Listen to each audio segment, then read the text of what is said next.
jogando em casa. É até curioso, porque o campeonato começa com aquela história. Lembra, Vinícius? Nossa, o Palmeiras tem perdido pontos em casa. Essa chave mudou e mudou para valer, hein, Vinícius? Às vésperas do confronto direto entre os líderes do Campeonato Brasileiro, o Palmeiras tem 71% de chances de se tornar o campeão de 2025 e o Flamengo, 27%. A vitória como visitante no Clássico contra o Botafogo, 3-0, acrescentou 4 pontos percentuais ao potencial do rubro-negro.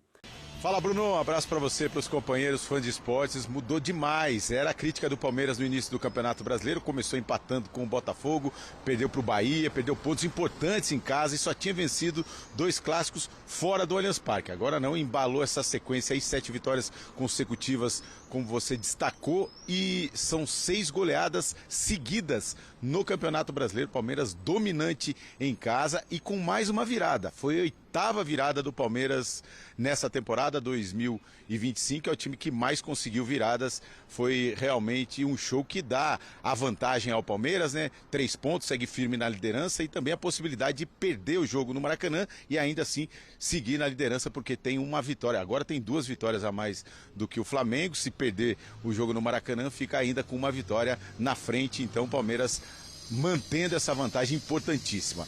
Foi também importante porque o time não levou, os jogadores pendurados não levaram cartão amarelo, seguem para o jogo. O Palmeiras não terá desfalques em relação a essa partida, mas inclusive tem o reforço do Gustavo Gomes, o zagueiro que não participou desse jogo, porque chegou em cima da hora depois de defender a seleção paraguaia. O Palmeiras que levou muito a sério esse jogo contra o Bragantino. A gente vê pela atitude, trazendo o Flaco Lopes e o Aníbal Moreno dos Estados Unidos depois do amistoso. Eles vieram num voo fretado e ajudaram o Palmeiras nessa vitória. Aníbal Moreno entrando no segundo tempo, participando ali no meio campo da marcação, e o Flaco Lopes marcando o gol. Destaque do Palmeiras, a gente precisa falar dele, Vitor Roque, chegou ao 16º gol dele na temporada. E olha só, Bruno, ele que começou com 12 jogos sem marcar, depois fez 3 gols seguidos, ficou mais 11 jogos sem marcar e depois o Mundial de Clubes deslanchou, principalmente depois que ele está fazendo dupla com o Flaco Lopes após a partida contra o Ceará, quando o Flaco Lopes entrou no segundo tempo e o Palmeiras conseguiu a vitória. Desde aquele jogo, são 14 jogos e o Vitor Roque marcou 12 gols e deu 4 assistências. É o jogador com mais participação em gols do Palmeiras nesse período. 12 gols em 14 jogos e 4 assistências. E fica a questão, para um programa que tem Balotelli e o Breyer Matador, Vitor Roque, será que merece a seleção brasileira? Essa é a questão agora, viu, Bruno? No jogo. É impressionante o que está jogando de bola o Flaco Lopes. Tá demais. E o Vitor Roque. E o Flaco, que estava jogando pela Argentina de azul e branco, voltou com a camisa da seleção brasileira, que é do Palmeiras. Vitor Roque muito bem, Alan muito bem, o Veiga em alguns momentos. Todo o time está numa fase boa, e daí tudo sobra, tudo dá certo. Pega um bom time, que é o Red Bull Bragantino. De novo, agora acho que é a 31ª ou 30ª virada em quase 5 anos do time do Abel. E a torcida do Palmeiras mesmo ali no Allianz Parque, quando sai o gol, começou a gritar o time da virada, o time do amor, mas já nem é mais tipo de brincadeira. Não vai acontecer, e acontece. E o 5-1 foi enorme. O Red Bull talvez não merecesse perder por 5, mas o Palmeiras mereceu o resultado que fez. Agora, aquele último gol do Vitor Roque, eu vou te falar, a defesa do Red Bull estava com uma vontade igual o Lucas tá de trabalhar hoje, tá dormindo, é igualzinho, velho. Que é isso? Ninguém fez nada, todo mundo olhando. Cinco jogadores do Bragantino olhando ele passar. Esse foi um golaço que o Rogério Ceni disse que o Palmeiras não sabe fazer, né? O Nadine Bastos dá uma choradeira. Não foi pênalti? Pra mim foi pênalti, claro, ou não? O Abel reclamou muito, mas pra mim foi pênalti, sim. O Bruno Fux, ele está com o braço direito aberto, previamente aberto, ele está ampliando o espaço corporal, ele não sofre a falta e a bola acaba batendo no braço dele. Isso é considerado infração, o árbitro não viu, o Rafael Claus, o árbitro de vídeo teve que recomendar a revisão do lance e depois da análise ele marcou a penalidade que, na minha opinião, aconteceu. Mas o interessante é que no jogo contra o São Paulo ele não tinha visto o pênalti, né? Aí ele viu, é um comédia também, né? Mas ele reclamou por osmose, né, gente? Contra o São Paulo não era ele. Não, ele não viu o lance. Não, ele viu. São Paulo, ele viu. Mas ele interpretou como escorregando. Não viu o lance direito. Tem alguém falando que também não viu o lance direito. Aí ele viu.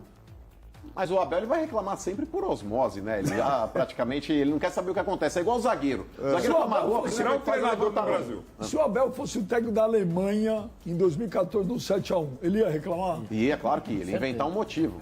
Ia falar que o árbitro trocou algumas faltas e por isso abalou o psicológico do time. Ô, Mas ele é um Clebão, bom técnico. Não dá vamos pra falar falar com o gladiador, que é ídolo da torcida do Palmeiras. A torcida do Palmeiras ama o Kleber, a torcida do Cruzeiro ama o Kleber.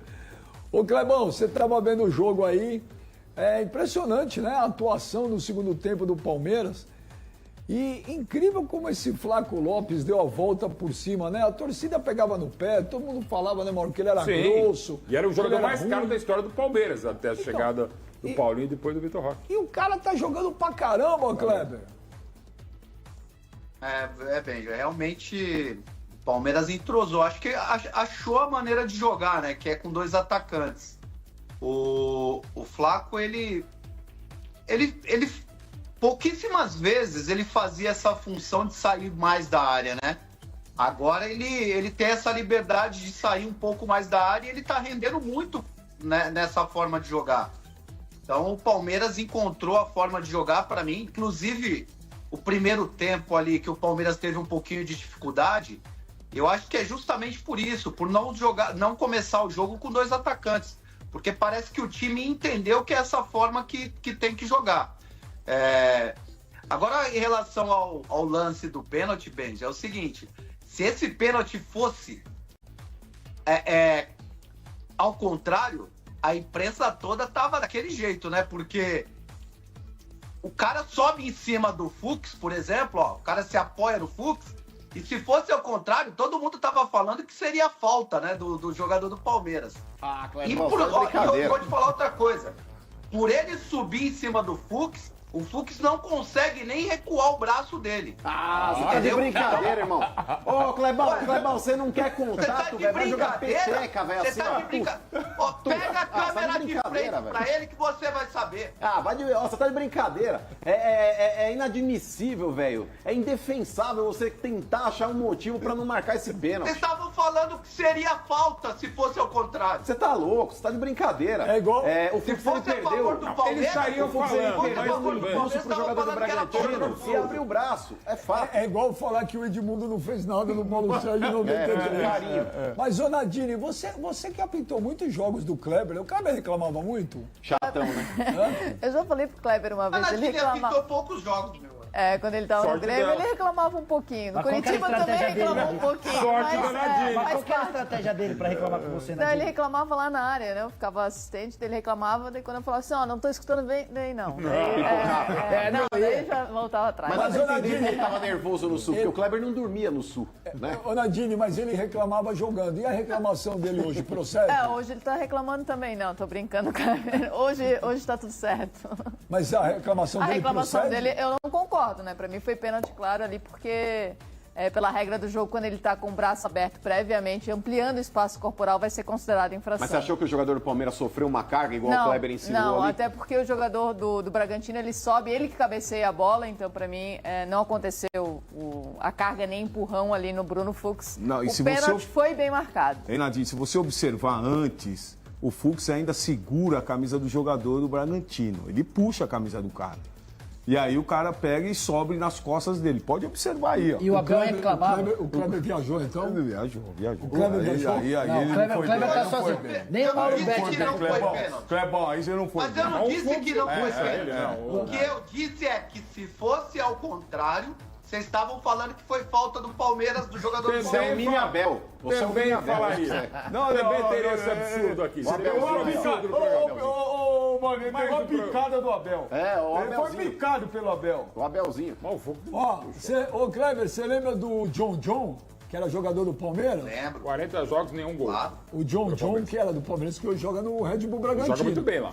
Ó o que ele falou hoje, olha lá, ó as aspas. Os times que vêm aqui não disputam só contra o Palmeiras, disputam contra o juiz também. Deixa eu falar um negócio pro seu, John. Vai dormir, velho. Ele depois... Vocês tomam de 5!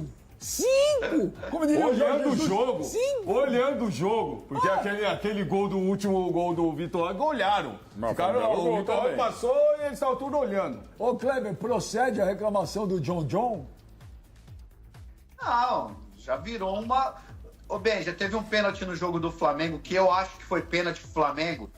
E o que parece que dá pra perceber é que a arbitragem, ela tá totalmente apavorada. Ela não tá... tá perdida, tá perdidíssima. Então, assim, e aí os jogadores estão começando a reclamar também. O John parece que ele já se desculpou na rede social, então eu acho que ele vacilou e ele já pediu perdão. Os caras vão lá, falam as bobagens, e aí depois vai no Instagram. 15 minutos depois tem que ir no Instagram. No Instagram, tava nervoso, cabeça quente e tal. O Abel, mas é normal também, vai. O Abel reclamou, falou do jogo Marrocos e França, Nadine. Ele falou que esse lance foi muito parecido com Marrocos e França, que aconteceu à tarde no Sub-20.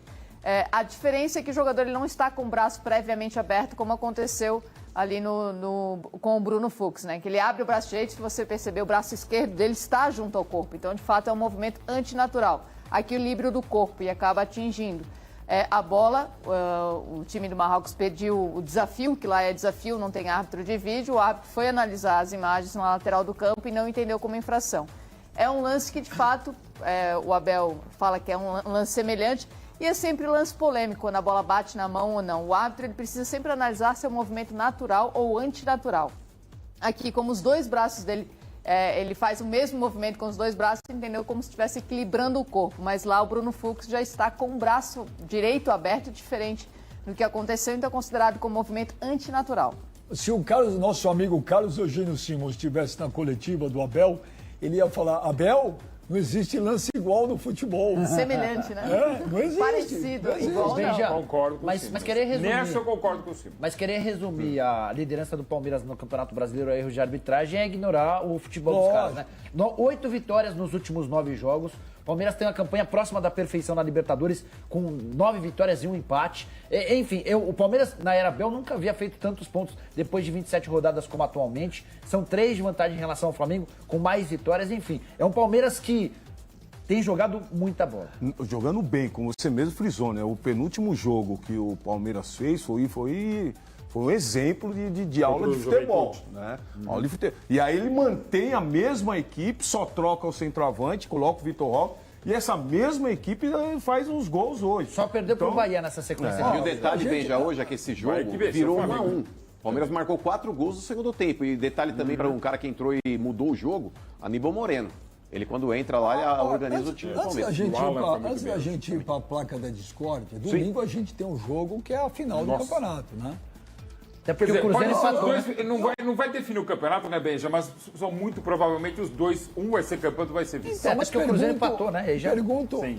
Pergunto para vocês, se o Palmeiras for ganhar domingo, ou o Flamengo ganhar domingo, vocês acham que dificilmente quem ganhar não será o campeão brasileiro, Mauro?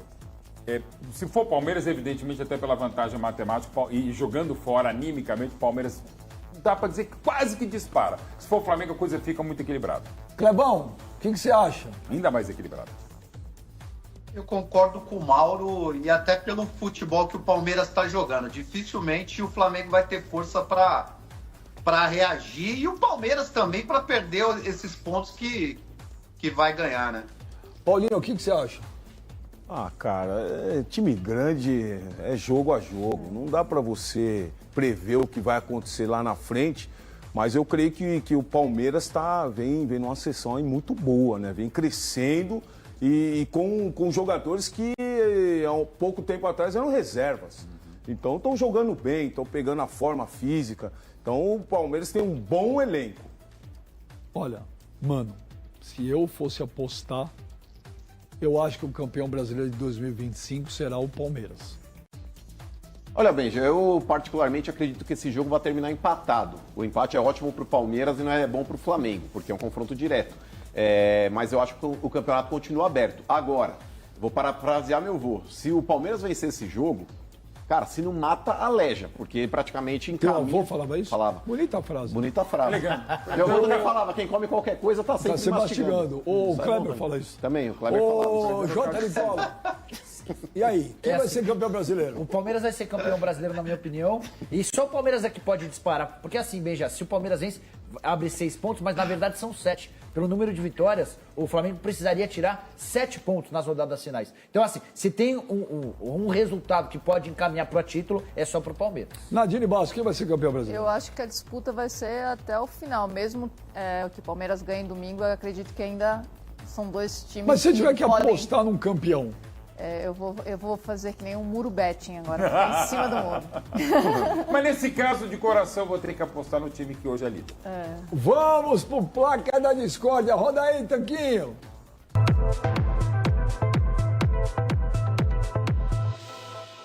A goleada por 5-1 sobre o Bragantino nessa quarta-feira não só manteve o Palmeiras na liderança do Campeonato Brasileiro, como o garantiu nesta posição independentemente do resultado do confronto direto com o Flamengo, domingo às 16 horas de Brasília, no Maracanã. A equipe alviverde chegou aos 61 pontos em 27 jogos, seguido pelo time rubro-negro, com 58 pontos também após 27 rodadas. Se o Flamengo ganhar o confronto direto, vai empatar em pontos com o Palmeiras, mas seguirá com uma vitória a menos. Os comandados de Abel Ferreira chegam para a partida com 19 vitórias, 4 empates e 4 derrotas no Brasileirão. Já o time de Felipe Luiz tem 17 vitórias, 7 empates e 3 derrotas. Na quarta, o Flamengo também venceu o Botafogo por 3-0. No primeiro turno, o Palmeiras perdeu a partida para o Flamengo por 2-0, no Allianz Parque. O cenário era semelhante, pois o Verdão chegou para o jogo como líder do Brasileiro. Apesar do revés, o Verdão ainda permaneceu em primeiro lugar, com 22 pontos após 10 jogos, perseguido pelo Clube Carioca, com 21. O rubro-negro, na rodada seguinte, assumiu a ponta. Estou aqui há 5 anos e sempre aconteceu a mesma coisa no período todo. Não conheço uma equipe que teve estabilidade o ano todo. Ainda faltam mais 2 ou 3 meses, falta muito jogo até o fim, é lidar com o equilíbrio em todos os momentos, declarou Abel Ferreira. A última vitória do Palmeiras contra o Flamengo como visitante foi em 2016, quando o time alviverde fez 2-1 nos Cariocas em Brasília. Considerando os jogos disputados no Maracanã, porém, o tabu palmeirense é maior. O último triunfo foi pelo Brasileirão de 2015, também por 2-1. A sequência invicta dos flamenguistas foi construída em 9 jogos, com 5 vitórias e 4 empates no período.